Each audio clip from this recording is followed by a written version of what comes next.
ನಮಸ್ತೆ ಎಲ್ಲರಿಗೂ, ನಾನು ನಿರ್ಮಲಾ. ಇವತ್ತಿನ ರೆಸಿಪಿಯಲ್ಲಿ ನಾನು ಪೂರಿ ಮತ್ತು ಕಾಯಿ ಚಟ್ನಿಯನ್ನು ಮಾಡ್ತಾ ಇದ್ದೀನಿ. ಪೂರಿನ ಕ್ರಿಸ್ಪಿಯಾಗಿ ಮತ್ತು ಟೇಸ್ಟಿಯಾಗಿ ಈಸಿಯಾಗಿ ಯಾವ ರೀತಿ ಮಾಡೋದು ಅಂತ ನೋಡ್ಕೊಳ್ಳೋಣ ಬನ್ನಿ. ಮೊದಲಿಗೆ ನಾನು ಗೋಧಿ ಹಿಟ್ಟನ್ನು ತೊಗೊಳ್ತಿದ್ದೀನಿ 3 ಕಪ್ಪು.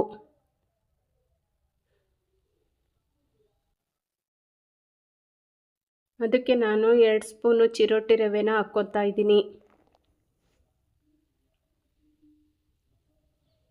ಅರ್ಧ ಸ್ಪೂನು ಉಪ್ಪು ಹಾಕ್ಕೊತಾ ಇದ್ದೀನಿ. 2 ಸ್ಪೂನ್ ಎಣ್ಣೆ ಹಾಕ್ಕೊತಾ ಇದ್ದೀನಿ. ಚೆನ್ನಾಗಿ ಮಿಕ್ಸ್ ಮಾಡಿಕೊಂಡು ಚಪಾತಿ ಹಿಟ್ಟಿನ ಅದಕ್ಕೆ ನಾನು ಕಲಿಸ್ಕೊತಾ ಇದ್ದೀನಿ. ಸ್ವಲ್ಪನೇ ನೀರು ಹಾಕ್ಕೊಂಡು ಕಲಿಸ್ಕೋಬೇಕಾಗುತ್ತೆ. ನೋಡಿ, ಹೀಗೆ ಕಲಿಸ್ಕೊಂಡಿದ್ದೀನಿ ನಾನು. ಇನ್ನೊಂದು ಸ್ಪೂನ್ ಎಣ್ಣೆ ಹಾಕಿ ನಾನು ಅರ್ಧ ಗಂಟೆ ರೆಸ್ಟಿಗೆ ಇಡ್ತೀನಿ ಅದನ್ನು. ಅಷ್ಟರಲ್ಲಿ ನಾನು ಒಂದು ಕಾಯಿ ಚಟ್ನಿ ಮಾಡ್ತಾಯಿದ್ದೀನಿ. ಕಾಯಿ ತೊಗೊಂಡಿದ್ದೀನಿ, ಬೆಳ್ಳುಳ್ಳಿ ತೊಗೊಂಡಿದ್ದೀನಿ, ಹಸಿಮೆಣ್ಸಿಕಾಯಿ ತೊಗೊಂಡಿದ್ದೀನಿ. ನಿಮಗೆ ಎಷ್ಟು ಬೇಕೋ ಅಷ್ಟು ಹಸಿಮೆಣ್ಸಿಕಾಯಿ ತೊಗೋಬೋದು. ನಾನು 3 ತೊಗೊಂಡಿದ್ದೀನಿ. ಕಾಯಿ, ಹಸಿಮೆಣ್ಸಿಕಾಯಿ, ಬೆಳ್ಳುಳ್ಳಿ, ಕಡಲೆ, ಅರ್ಧ ಸ್ಪೂನ್ ಉಪ್ಪು ಹಾಕಿದ್ದೀನಿ. 1 ಇಂಚು ಹುಣಸೆ ಹಣ್ಣು ಹಾಕ್ಕೊಂಡಿದ್ದೀನಿ.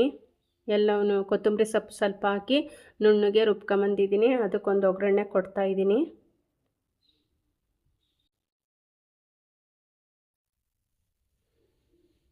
ಬಾಣಲಿ ಇಟ್ಟಿದ್ದೀನಿ, ಎಣ್ಣೆ ಹಾಕ್ಕೊತಾ ಇದ್ದೀನಿ ಪೂರಿ ಕರಿಯೋದಕ್ಕೆ.